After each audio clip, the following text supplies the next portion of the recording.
পরিশ্রম কখনো খালি হাতে ফিরায় না। আসসালামু আলাইকুম রহমতুল্লাহ। আজকে সকাল সকাল চলে আসছে আমি পাট উঠানোর জন্য। গতকালকে দেখে গিয়েছিলাম যে আমার পাটের আঁশগুলো সুন্দরভাবে এসে গেছে, এই জন্য ভাবলাম যে আজকে যেহেতু আমার ছুটির দিন, আজকে আমার এই পাটগুলো উঠিয়ে দিতে হবে। আমাদের এলাকায় মূলত মহিলারা এই পাটের আঁশগুলো ছাড়ায়। আমার ভিডিওতে আমি কখনোই মহিলাদেরকে রাখার চেষ্টা করি না। আমার ভিডিওর মধ্যে কখনোই আপনারা মহিলাদেরকে দেখতে পাবেন না। যাই হোক, আমার এখানে যেহেতু দুইটি জাগ দিয়েছিলাম, আজকে ভাবলাম যে আজকে একটি জাগ উঠিয়ে দিব এবং কালকে আবার একটি জাগ উঠাবো। ফজরের পর থেকে এই পাটগুলো উঠাতে আসছি, তার কারণ হচ্ছে আমাদের এলাকায় যেহেতু মহিলারাই এই পাটের আঁশগুলো ছাড়ায়, ওনারা সকাল সকাল এই পাটের আঁশগুলো ছাড়িয়ে এরপরে রান্নাবান্না করার জন্য চলে যায়।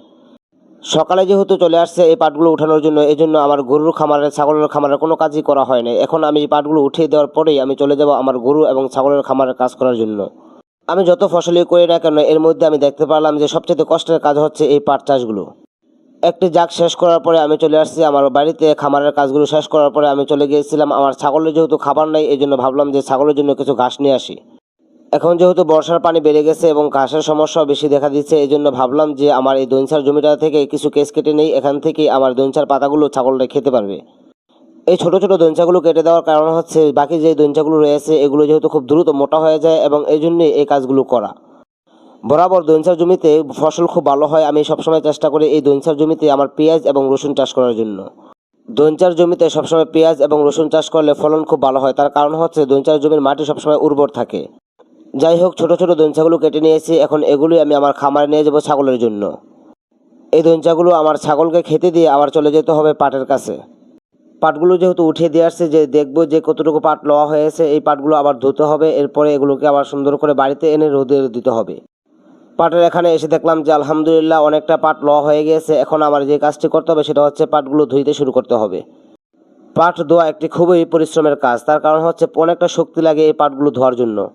এই জন্যই বললাম যে আমি যতগুলো ফসল করেছি এর মধ্যে দেখতে পারলাম যে পাটের কষ্টটা সবচেয়ে বেশি।